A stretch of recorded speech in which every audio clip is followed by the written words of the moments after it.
Welcome to the Laws of Style, featuring conversations on creativity, fashion, and the law from the leading edge of our economy and culture. Hosted by noted fashion lawyer Douglas Hand. Hello and welcome to the Laws of Style. I'm your host, Douglas Hand, fashion lawyer and fashion law professor. Today I am joined by designer Busayo Olupona. Busayo, thank you for joining today. Thank you so much for having me. It is it's really an honor to speak to you, and I think of you as a colleague and a practitioner and one of the pillar of supports for fashion designers in New York City, and that is not an easy thing. So I have so much respect for the work you do. Well, and as we both know, we've actually done this dance many times. Actually, Oh, right. Yeah. This is Yeah, just but the roles were switched then, though. Right. I was interviewing you. Well, and so apropos of that, as we both know, but many of our listeners may not, you started as a lawyer.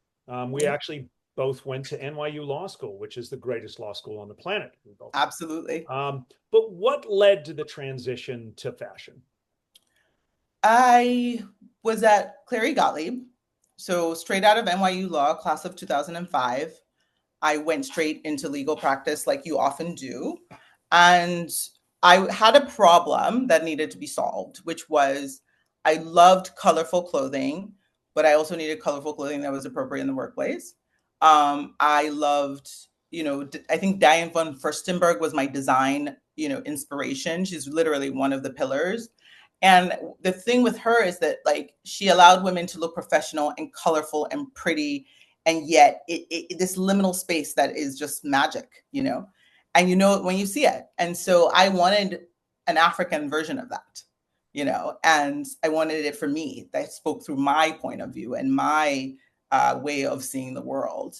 And then also I needed to reconnect with Nigeria and my family. And I was born in the States, but grew up in Nigeria. And my father got hired in California when I was 12 years old. And right as you enter puberty, I was dropped into Davis, California. So you can imagine how fun that was. And so I wanted to reconnect with my homeland and my people and Nigeria and my aunts and my cousins and all of those things that are so important. And those things merged. And so when you have these two twin desires that converge, you are like the luckiest person in the world. Yeah. Well, and it's so interesting about the fashion industry. I mean, look, the legal industry is absolutely global and you can take it many, many places, but there is nothing like the fashion industry, which of course is global in terms of its inspiration and its reach, but also it's just absolute cultural association and even personal association.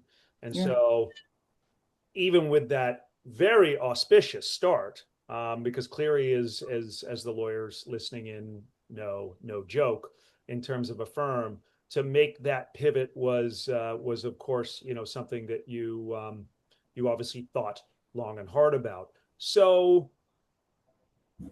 how did your legal training and education help as you started this now thriving business?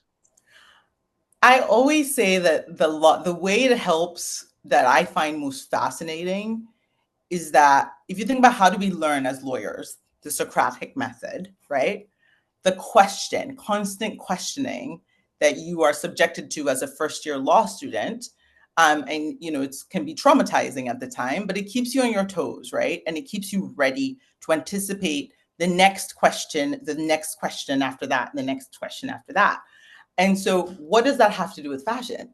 Well, fashion, you're asking questions of the society. How are people going to want to express themselves in 6 months? How are they going to want to express themselves in a year? How are people responding in their daily expression to what is happening in their physical environment?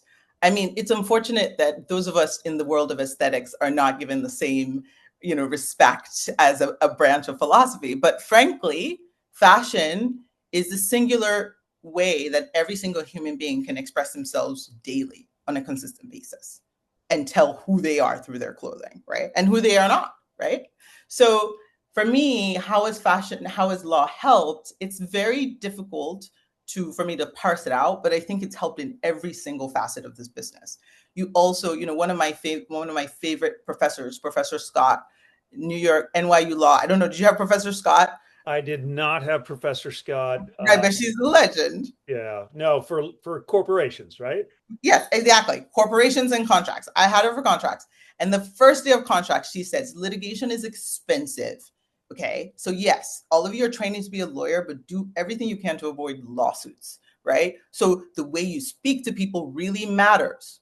So like, we're now having a conversation about sociology. We're having a conversation about human relationships. We're having a conversation about psychology. We're having a conversation about just what does it mean to be a good human being, right? And this is in a contracts law class. This is from a woman who teaches corporations, and that is how she starts the class.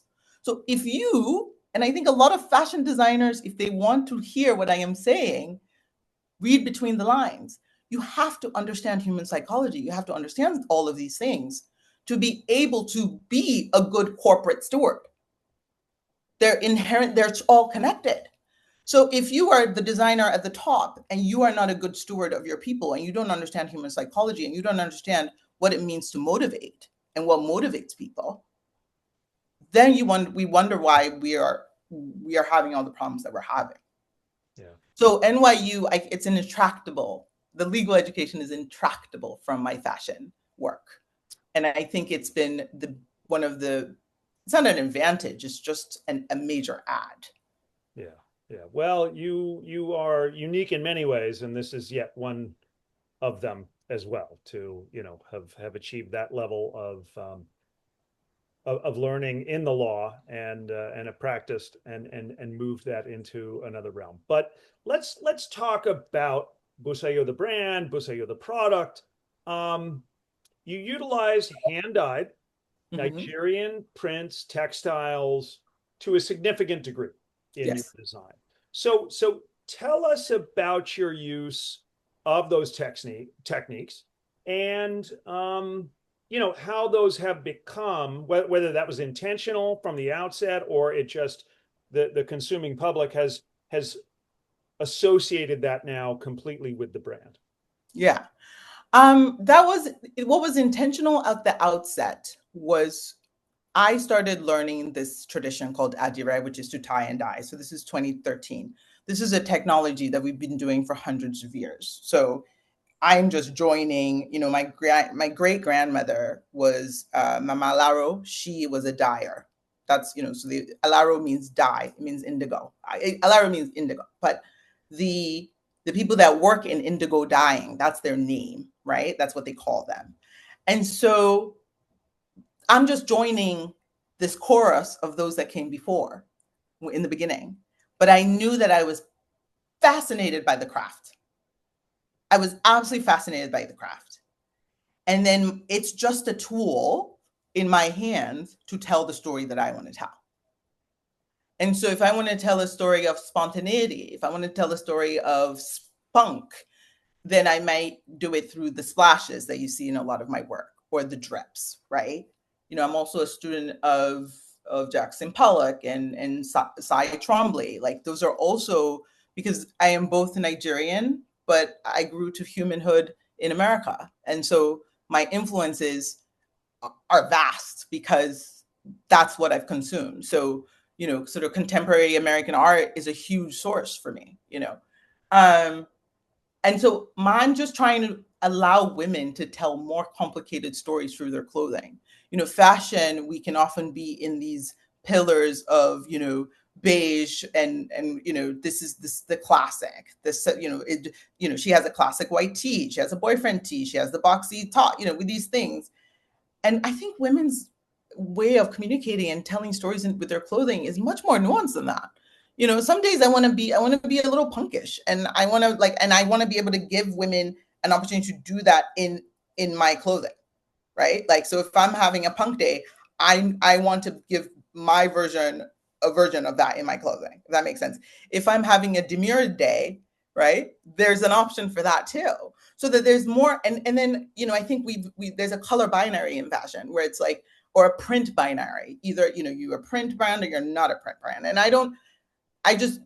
other people can make plain clothes, they don't need to come to me for that, you know. But using the tools that I've been given from my ancestors and those that came before me, I'm going to tell the story that I want to tell to the whole world. Well, so let's talk about what I think your brand sort of faces from other brands and consumers face from mass retailers and larger brands. Cultural appropriation. Yeah. So these designs are almost literally in your blood. I mean, you know, your grandmother was a dyer, but and so your association with it is genuine. And you, as I well know, are in Nigeria and other African nations a lot, meeting with the artisans and, you know, doing design work. What are your views on cultural appropriation? I mean, I'm not going to name any brands that do it, but let's just say a mass brand coming out with something that is a Nigerian print, Mm-hmm. you know, putting it on a cadre of thin white women who marched. You know, I mean, No, yeah. it's a great question. It's a great question. Yeah. So it's interesting because my first time I was interviewing my father I had a podcast, which is coming back soon. Well, I'm happy to plug your podcast on. Well, you're coming on mine. We actually there's two that I'm working on. There's a fashion business one, and then there's my own personal one. And the we'll fashion throw business, up a link to it during this conversation so that people can get to it. absolutely. Well, we're just there. It's an incubation. So in a future episode, you will be hearing all about Busayo's podcast. Trust me. The question of cultural appropriation. I was interviewing my father, and he said, "Culture is like smoke." He's a professor of comparative religion and of divinity at Harvard, and he said, "Culture is like smoke. Once you release it into the world, it belongs to everyone." And I remembered finding it a fascinating answer, but knowing that it didn't completely sit right with me, and there was a nuance that it was missing. And I think I figured it out. And I think I may have cracked the formula. Work with me, Doug. I come from a tradition, as I said, I am continuing a tradition that has been around for hundreds of years. I'm just another peg in the hole of the evolution of Adire, which is a technology that comes from the Yoruba people that is very, very old, right? So if a random brand from another part of the world comes and says, I want to take this and I want to put it on these white women, as you said, they say what it is, but they don't teach anybody anything about it. They don't tell us about the people that invented it. They don't tell us about how it was made because they don't know themselves. They just took it, right? So they've now stolen generations of technological advancements. You can't walk into Apple and just take things from them like that, right? So when you do it that way, and then you model it, when you show it to the audience, you say, oh, you put a white woman inside and that's who sells it. So you've completely erased the source, right? But if you said, we are brand X, we traveled to Nigeria and we came across this amazing fabric, and we asked and we found people who make it there, and we collaborated with them and we paid them this much and we paid them this much. So you don't have to tell us the numbers, but you are in integrity in how you compensate for them. And you've now brought your own IP on top of it. You didn't just take it from them and just slap it direct and didn't add anything to it. First of all, what a waste of human possibility. That your encounter with this other culture didn't inspire anything in you, that you just wanted to steal it. We're talking about the light versus dark here, Doug. These things are very clear. When you steal, you know you stole. You know it. And it doesn't matter if you're stealing, somebody's phone on the subway, or if you're stealing generations of technology. That is literally the difference. That is all people are asking for when they say, because you have to understand that when craft is imbued with sweat, human effort, human dreams. Each evolution that you've now been able to see and take advantage of and say, oh, that's beautiful because it touched something in you. It took us hundreds and thousands of years to get there. And then you just walk in, take it and put your name on it. Nothing good will come for you from that. And that's why every time it happens, these brands keep getting like beat up. And it's because they don't understand that like you can actually do it. And you could do it in a way that lifts us all up because you recognize the genius. I went and encountered genius in Africa or in Nigeria. I was walking in Lagos or in Ibadan and I encountered genius and it inspired the genius in me. And this is what I've put on top of it. And I'm now bringing it to you. And then let's elevate all of us. Yeah. Does that make sense? Absolutely. I mean, for me, that is the basis of the artistry of fashion, which I think is certainly there. It all is smoke. There is a lot of, we can talk about what's protectable, what's not protectable from an intellectual property standpoint, but we all know that all brands and all history of fashion is a source of inspiration for other designers. And that's the best of fashion, when somebody riffs on something. And improvement is a weird, it's a judgment term, but just creates something that speaks real and speaks to yet someone else, because fashion is art that also enables art. The consuming public gets to choose from what is put out there, and then their own personal piece of artwork, which is themselves walking out the door in the morning, they have more choices, more dabs of paint on the palette from which to choose from. So no, that is a great way to put it. And I don't think we named any names. So bravo. So I will name a few names now, though. Okay, go ahead. Yeah, Busayo is sold really all over the place, but I know you're in Saks. Yes. I know you're on Shopbop. Yeah. Oda, Nordstrom. Ooh, not there anymore. Okay. Well, so maybe this is but what has it been like working with those retailers during, this difficult time? And have you felt at all like you fit a certain segment for them where they are checking a box or not? What is magnificent about being blessed to be in the stores that you've mentioned? I've been very, very lucky. I don't take it lightly, and I take the responsibility very seriously. As one of the very few Black women-led brands to be in those places, I take it very seriously. Like I repeated myself because I will repeat it 3 times. I take it very seriously. It is that important. So what's also wonderful about being in all of those relationships is you have examples and models of when it feels healthy and when you feel supported as an artist and as a creator and as a visionary, because we are creating new worlds. We're creating new ways for people to speak to the world, right? So I've had relationships that have nurtured me and it made me feel very supported. And I've had ones that didn't do that, right? And so when you have both and you've kind of seen both, actually, I would say all of them were a mixture in many ways, actually. Every single one of those relationships I learned a lot from. And again, remember when we were talking about law, we were talking about sociology, we were talking about what Professor Scott said.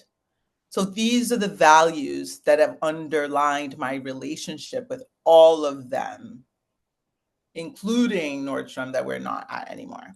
So there's nothing, every single relationship taught me something profound about what does it mean to succeed as a fashion brand with B2B. And it is not easy. It's really, really hard. But I'm really grateful to each of them. And so some of the features, without naming names, I do hope that some of the people, because you're a very powerful man in the industry and you have some really powerful friends who listen to this podcast. And so if I may offer from these relationships, the things that have been done by the stores, right? And no names needed, we have one of our retailers, we have a monthly business call, and it was something, we were in a really precarious position. It could have gone, there was a fork in the road. It could have gone in one direction or two directions. And I knew that it was an ego. If my ego decided to take over that situation, I was going to lose this business. Or I could tell my ego to take a step back and say, I am repping, not just repping myself. I am repping all those that came before me and those that are going to come in front of me. So how I respond in this situation cannot be about me. And in fact, the lowest way I can respond is if I respond and it's about me. Because oftentimes when we respond and it's just about just us, it's the actual worst thing to do in the situation. So an always good barometer is it just about me? If it's just about me and my feelings, no, that's not a good enough reason. You need to be actually proactive in your responses to situation. Now, that monthly business call is completely changed. What came out of not a great situation completely changed what I expect from a new large brand relationship, right? Or buyers that know the brand so well. And they, I think about one of my buyers who, she knows the brand so well, she knows what she wants so well, and she can meet and she understands inherently where they meet in the middle. And so of course we and the thing you always notice with us is we either hit it out of the park or sometimes it's like really bad. But at least we tried because she gets it. And when she hits it out of the park, she hits it out of the park. And usually she would have had an exclusive on it because she saw something, and she's usually the only person that would have bought that thing because she saw something in it that some of her colleagues may have missed. So every single one of my buyers, I've learned something from them. But at the end of the day, they are coming in the door with things that they have to accomplish. And my job is to show them something that helps them accomplish that. Yeah. Well, and as we both know, their job is getting harder and harder. Very much so. Retail landscape gets more and more difficult to navigate. Well, so let us continue to talk about things that are not you, but our brand, right? So what is your long-term vision for the brand? Is Busayo destined to continue to grow and on a trajectory that venture capitalists and then private equity would love to see as an investment and IPO? Or do you feel that there will be a sweet spot at a certain point of revenue and that's where you want to be? Yeah, the latter. I think coming from, I was in corporate finance for a while. I did securities. Like I hopped around the whole gamut, so there's the magic of deal making, but there's the reality of deal making. And, prelude to a deal, I think I did one M&A deal and I was like, not for me, but I did do one and I did have that experience. And I was in the rooms looking through the documents. And the thing about M&A deals, right, is in the prelude to a deal, all is well. And then reality. So I'm really interested in telling stories. I'm interested in telling stories about who we Yoruba people are, Southwestern Nigeria, who we are as a people, our ability to the kind of depth and richness of crafts in our culture, and sharing it globally. And so the latter, even as you were talking, the latter just felt more vibrationally aligned, which is small, medium size. We're doing what we're doing. And, I get to make worlds and I'm enjoying it. Well, yeah. I mean, look, the voraciousness of the markets, the capital markets, right? It's not only that a brand must grow, its growth must grow. Right. So that becomes insidious, not only with respect to creativity, but let's talk about overproduction. And we both know that the fashion industry is literally a dirty business. The environmental impact of textile production, apparel production, and overproduction, really, which is one of the main problems, is well documented. What are your thoughts about this? And do you see a future, a potential future that we might be leaning towards to address it appropriately? So growth, capitalism is a tool, right? It's one of the greatest tools that we have. There's nothing wrong with it. It's a tool. It's not meant to be a god, right? But it's meant to be a tool. So growth is great. I'm a big fan of growth. But when growth gets to be too much, then it's cancer, right? And it's destructive. So we as an industry have to find the line before it becomes a cancer. And the question, it's just a question of maybe we are now in the cancerous stage and we just need to pull back a little bit. Not that we need to not grow at all, because you have to grow. If you don't grow, you're dying, So there's to me, growth and sustainability, they appears to be incompatible because we may have overshifted a bit, right? But that being said, I think I love the question and I want to focus on what some of the solutions are, right? If we are remaking worlds and reimagining worlds, right? You, through your work with the Goodwill, and that incredible initiative to have us reimagine garments using the materials that are upcycled from Goodwill, right? In support of the incredible work that they do, right? This amazing, amazing opportunity that you gave Thank to you me. so much for participating in that a year ago. And I was so chuffed, and I still think about it, and I would want to do it again if you ever would have me back, actually. But that's another story. But that, upcycling, right? Understanding that we can take garments that have been, around for, 50, 60 years, 100 years, and reimagining them into new lives, right? And new materials. There's nothing wrong with that. It's magical.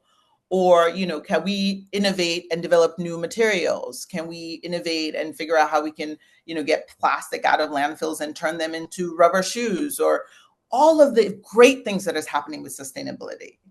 So the more, again, I think with like anything, it's the greenwashing what doesn't work, right? When you say like, I think as long as there's truth and we say, this is where we want to go, this is where we are, and we're working to get there, that is all. It's when we're, in the pits and we're saying, oh no, but we're up here and we're lying. That's when you're lying, that's when you have a problem. Right. Well, some of the solutions, maybe not upcycling among them, but if the brand is the one doing the upcycling, perhaps that, are expensive.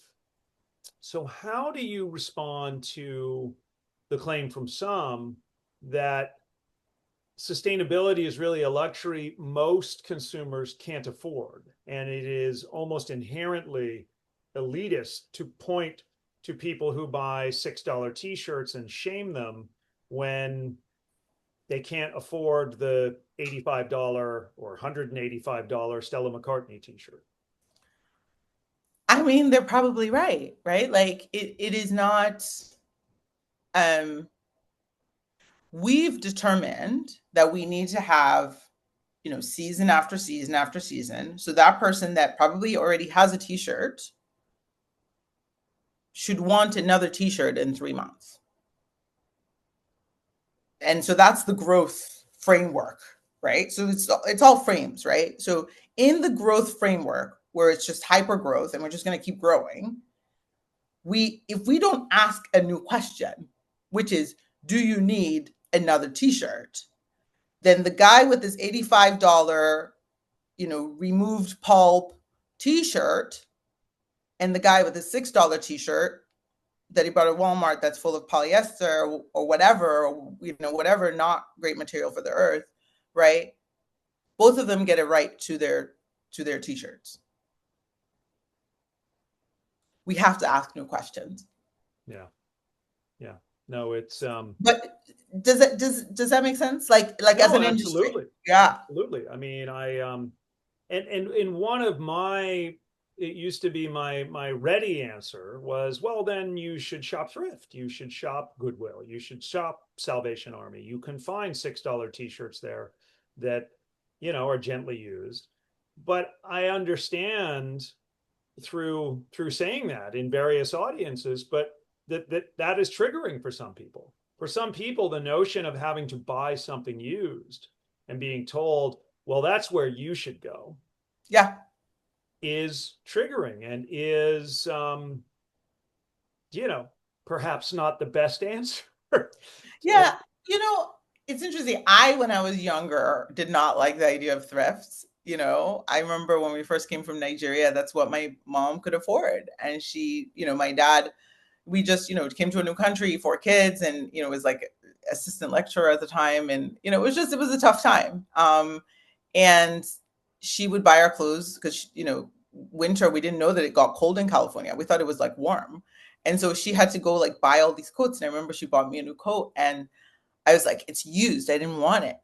And if I got that coat now, oh my God, I would be, like I still think about it, and so we change and we shift.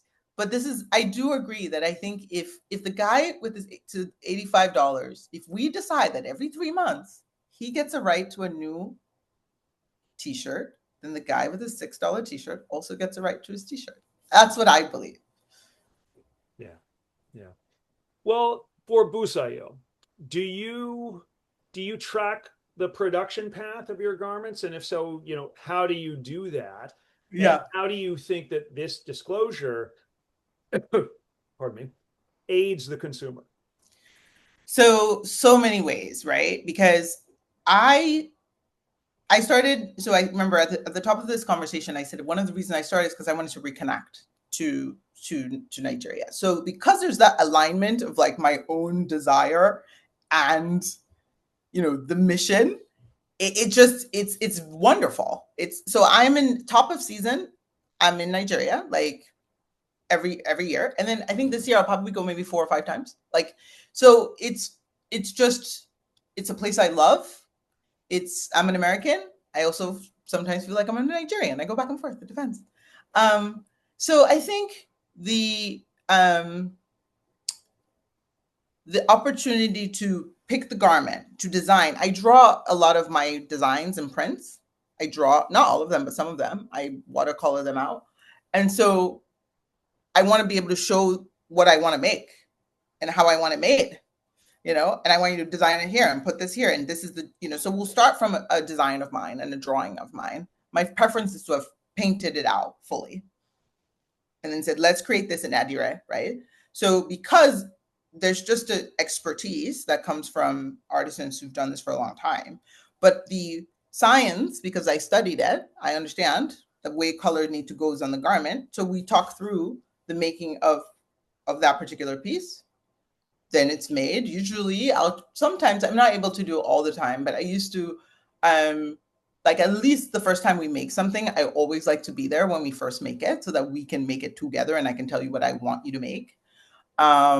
I love color. I love studying color. So that comes out very easily and naturally for me. And it's something I'm really passionate about.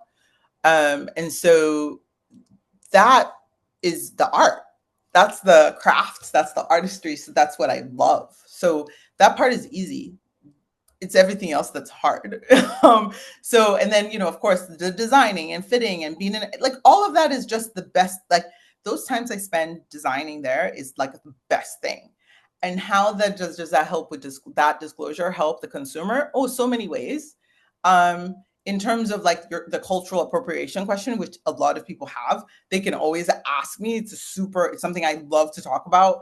I can kind of explain how they should think about it and how I think about it for them, which is simply, because people ask this question all the time, like, can I wear Busayo? Is it culturally appropriate? Is it, am I culturally appropriating when I wear it? And the answer is this, super simple. Adire, Ashoke, these traditional Yoruba technologies are just my tools. They're like my hammer. They're like my paintbrush. That's how I paint. So you have a painting. If you connect in your soul and spirit to the painting that has come through me. I'm also an American. I'm a New Yorker. I live in Brownsville, Brooklyn. I'm a boxer. I love James Baldwin. I have 3 siblings. Like there's so many, I'm multitudes. So there's something in the work that you're connecting with. And the problem with our fixation is like, we see one thing, culture, race, that's it, right? And that is real and true. Those things is not to negate it. All of those things can be true simultaneously, right? But if you connect with the work at a soul level, and then you don't get it because the designer is from Nigeria and the tradition is into culture that's not my own, oh my God, and you just denied yourself something that you loved, that you feel is connected to your sense of self-expression. Oh, come on. Being a human it's way cooler than that. Right, right. No, it's one of the opportunities of being Yeah. human and being multicultural and, really embracing things to adorn your house or your walls or your body with things that you have found and loved. And they often are from other cultures. And to me, that's not surprising because we are all unique snowflakes. Even Yep. in, yeah, but Absolutely. And I mean, why is New York City the greatest city in the world? Come on. Why? so back to a little bit of legal. I mean, Yeah. I think you and I know Busayo checks a lot of boxes that would entitle it to B Corp certification. Have you, and for those listeners that don't know what that means, that is a benefit corporation certified by B Labs, which doesn't give the company really anything other than that certification, but it does let consumers know that they have scored on ESG metrics appropriately to be so certified. So have you, I mean, so, you supply chain transparency and tracking, Yep. woman-owned business, working with artisans. I mean, you're just checking boxes. Have you thought about B Corp certification? And if so, are you working your way down that path? I have thought about it, but very, very early. I think when you are a solo designer, I sell the brand, so I sell it myself. I do a lot of everything. We are like a tiny bootstrapping team. There's things that would be nice to have that just have not happened. And that would be one of them. And also, I think, yeah, I mean, I also sometimes wonder if these certifications, fair trade, these things, this is what we should all be aspiring to. It shouldn't be like this special category on the side. Like it should be like what we're all trying to do. And we're not going to be perfect. Right. And so this thing is, if you're like, if you have to get all the checks, right? Then it's like, if you mess it up, it's like, oh my God, but if does this make sense? Like, I really do think that these things, like siloing them, I'm not sure is what we should be doing. Yeah, so this becomes a sort of regulation versus market regulation. If these are not things that are required, but are what we feel is good for the planet and good for people, and a lot of people say they want on, when canvassed, should they not be just simply regulated and you have to, disclose your ESG points, and if you fall under, you got to pay a fine or correct what you're doing that is harmful to a constituency, whether that's the planet or your workers, et cetera, et cetera. I mean, if the political will is there, Doug. Right. So right, we'll see where that goes. And the irony, I suppose, I'm sure there are people at B Labs who bemoan the fact that many small brands that would be B Lab certified don't seek the certification because, my God, having been through it for a couple of brands, it is it's difficult, right. and it costs a lot.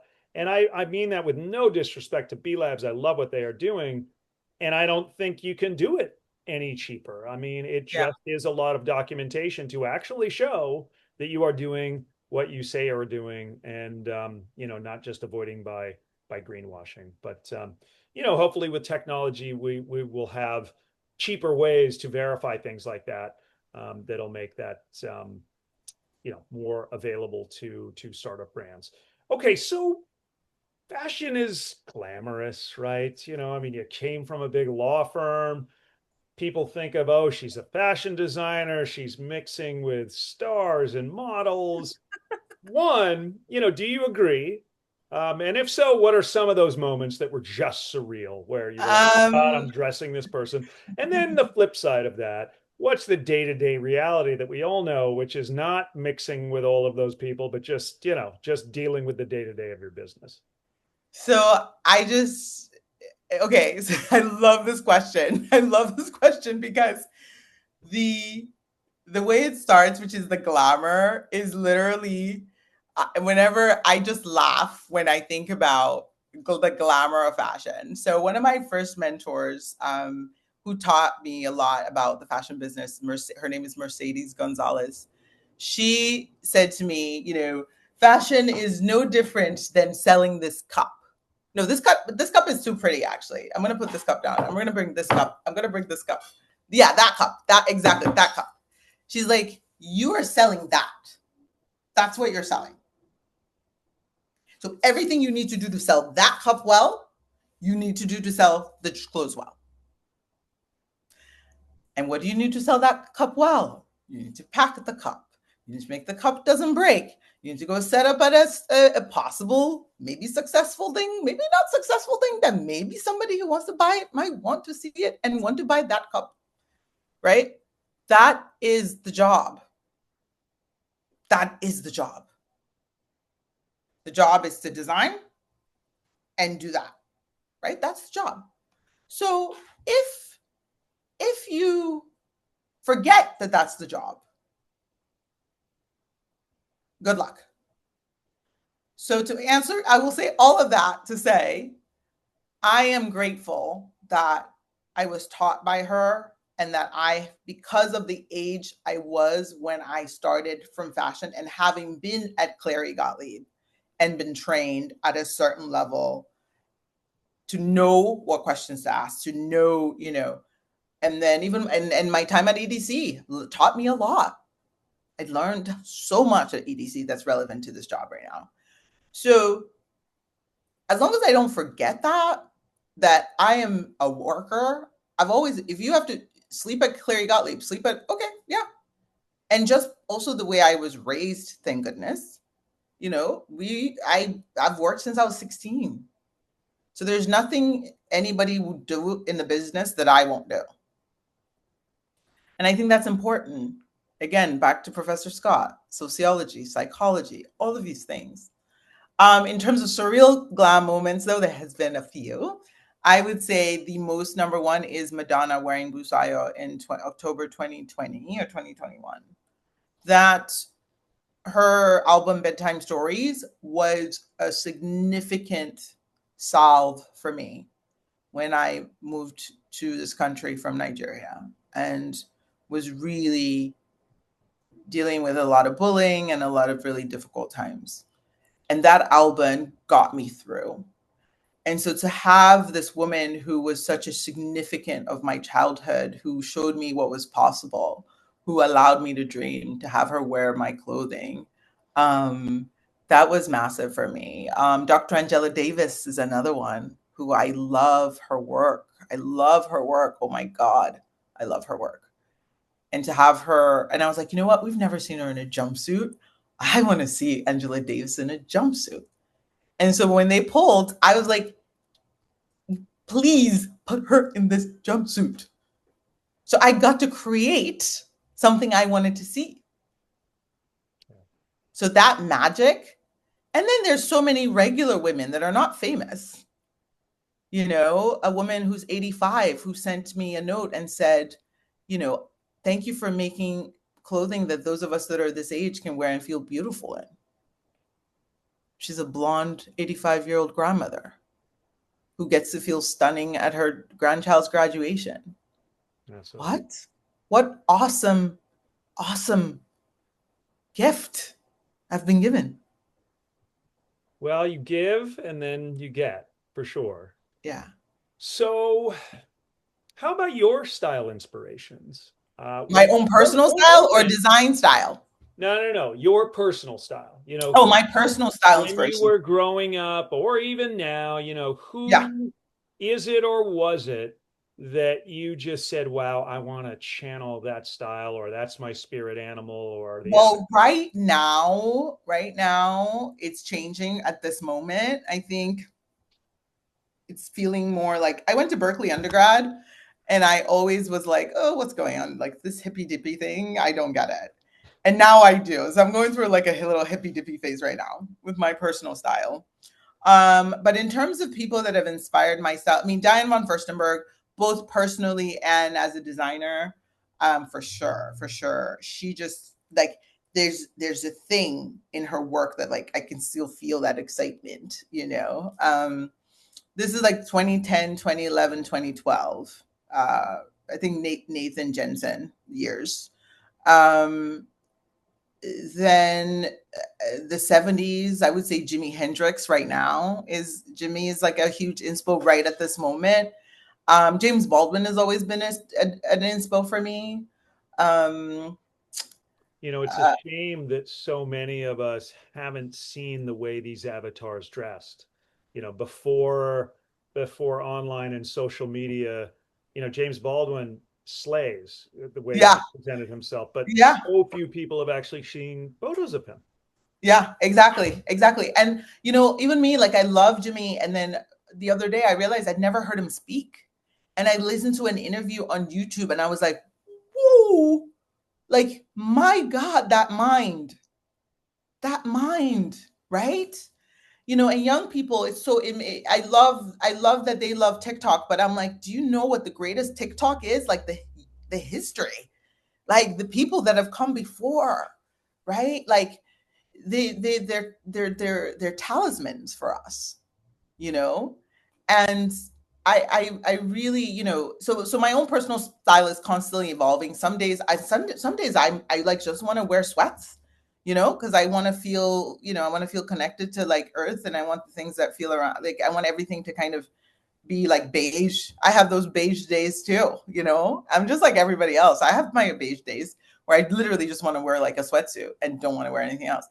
But in terms of like, I don't know. I love thrifting. I love jewelry right now. Jewelry's been a huge, so today I'm doing a one per hand. I don't know about tonight. Maybe I'll keep this or do something else, but usually I'll have more. But today I just felt like I was just going to do one each. So this is a ring my sister gave me. So I wanted her with me when I was talking to you. So this is why I'm wearing this one. And then this is from the East Village. It's a great little store called Element. It's like really cool. Do you know that store in the East Village or Lower East Side? I do. And I wandered in there one day and I got this ring. That is beautiful and very. I think big jewelry for men is going to be in soon. Watch this. Well, the whole pendant thing has had more than a moment. That is here to stay. I'm going to be rocking. Yeah, I'm literally going to start going to rock them too. Because this gets a little boring. The pocket square. I mean, I know it's useful. Yeah, I'll have to get. I'm gonna get you a pocket. Something we need to get you a pocket square, a Busayo pocket square. I would love that. Yeah. What's your favorite color? That often. What's your favorite color? Well, I wear a lot of blues. I love green though. When you want to be okay, green it is. Green. Green it is. I always think blue, right? Blue is our design safe color, right? Right. Yeah. Well, what are they? Navy and white always right. Yeah, right. But then they said, what did they say? Brown, mark it down, and now that has changed. Right. That has changed. Now brown is the new black. I think Michael Kors is quoted as saying, beige and is it beige and white or beige and beige and gray is market gold. Two colors that are not for me. But I do have days in my personal life where I will wear them. But For my work, I think about gray as accents. A gray for me, I do use gray quite a bit in Busayo, but it's used very intentionally. It's used to support like another color or something. Like it's not just going to be plopped. Sometimes I'll do a gray dress if I want to like evoke silver, but other than that, gray is usually for me a part of the storytelling. It won't be the main character. Got you. Well, traditional menswear, you had a lot of grays, a lot of blues, maybe some browns and darker colors. But let's talk about the difference between menswear and women's wear, and that for many brands that's a distinction that ceased to exist.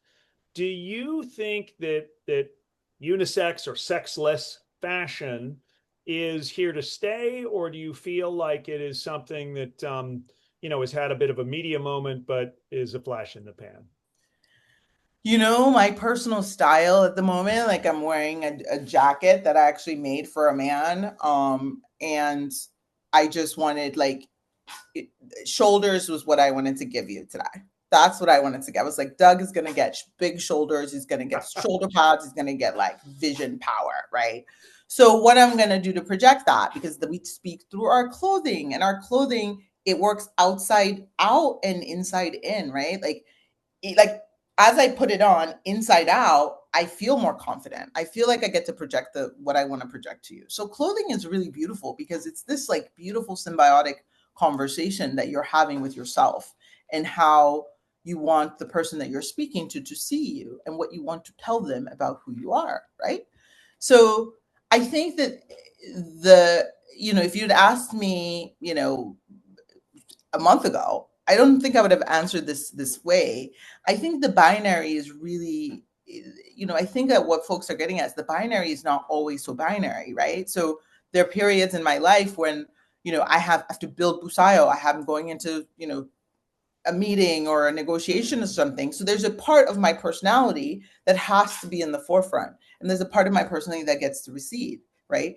And that could change. And then I have some days where I'm like, my cousin got married in Italy last week, and I want to be a girly girl, and I want to I'm in Puglia, so I want to look like I'm in Puglia. So I'm going to wear like flowy long dresses that are like shimmery, because and that's all within Busayo and within collection, right? Like I have for the days that I want to wear this giant jacket with the shoulder pads, and days that I want to be a girly girl running around Puglia, like eating like truffles, like you can do it. That's what's so cool about what we get to do. By the way, your shoulders do look like this. This has no pads whatsoever. The shoulder pads? Jacket, so yeah, I came prepared, Doug. Yeah, you should be on the line. I'm sort of like a wide out, No, I literally was like, I'm gonna wear these giant shoulder pads for Doug, and then you see like with the blues and the greens. Love it. Okay, well, so we've danced around this a little bit because we talked about a lot of regions. In fact, Puglia just right now, but are there any cities or regions? And I mean, you've already spoken about Nigeria, so of course, let's just put a pin in that. Yeah. Cities where you feel people present with what they choose to wear in just such a grippingly fashion and stylish way that you'd like to note. And if you can give me three, give me three. Ooh, well, you said I can't say, but I do have to say Lagos. Like Lagos is just truth. Like we have that already. This is such a great question. I love it. I mean, I think Istanbul is the most underrated fashion shopping city in the world. I think it's severely underrated. It's just I'm obsessed with what's happening there. I think Italy was really inspiring, actually. I didn't, it's not for me necessarily because it's a little too kind of buttoned up, but I love the elegance and the beauty and the craft, and I loved that. So I really love that. And then I think the third city, oh my gosh, I'm trying to think. I haven't, because I haven't traveled a lot recently. I think I really loved fashion in Greece. Was really fun, clothes-wise. London, I love. In the United States, New York. I mean, come on. You can't. That's a hard question, Doug, because if you come from New It York, is. I know there's it is. like, It's I very. mean, I was talking to someone, and they were like, they don't ride the subway. Like my sister doesn't ride the subway, and I'm like, how? I walk on the subway, and I'm so excited about the outfits I'm going to be watching all day long. Like I Absolutely. literally, so it is Bike messengers, like how bike everyone. messengers dress. Oh, they dress really, really nicely. I'm always like, those hats, their hats are so cool. Um, there's like, we live in a fashion show. Yeah. So it's very hard to kind of say like go and be impressed in other places as much. Actually, you know what? I really love Buenos Aires actually for fashion. That was a great city for clothes. That was actually a fantastic city. It's got a really nice temperature scale that I think allows for I was just down there and it's their winter, and I was wearing a coat, so you can wear a coat in Buenos Aires, but it does get warm. And it is just such a beautiful city that I think, in a way, the architecture inspires the way people dress. To me, it's about those cities where people don't just throw something on and go outside. There's a little bit of deliberation Yeah. before they do that. Yep. Yep. And if I may offer something to the listeners, something I've just been doing recently is just asking myself, like, what do you feel like wearing today? And sometimes the thing that I think I'm going to wear changes completely. Like it literally, I've been doing it for about a week and it's been really interesting because I'll pick something that I think is and it's like, no. And it's been really fun. And the outfits that have come from it have been magnificent. So I highly recommend it. You should try it, Doug. Well, I'm going to hit you with one of those, sort of mental puzzles, perhaps for you. It has been for many, many others. For you, what is the difference between fashion and style? Oh, I love this question. Fashion is the tools. Fashion is the shirt, it's the jacket, it's the white shirt, it's the tie, it's the pin, it's the jacket, it's the glasses.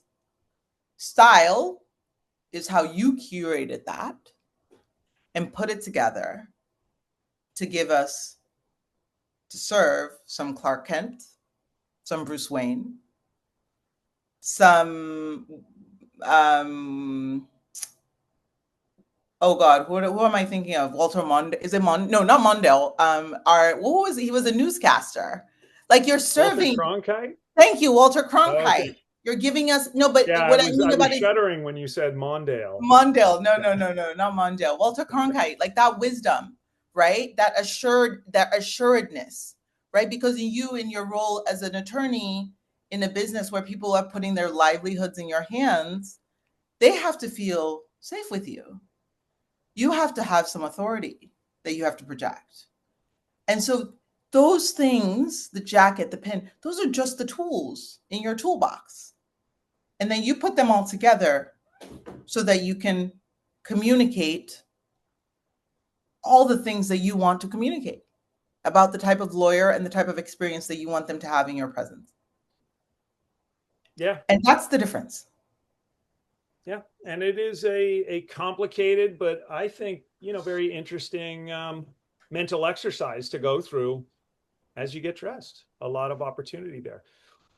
Well, Busayo, we are out of time.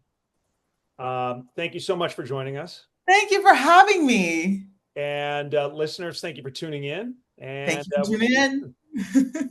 Bye now. Bye. You've been listening to The Laws of Style with Douglas Hand.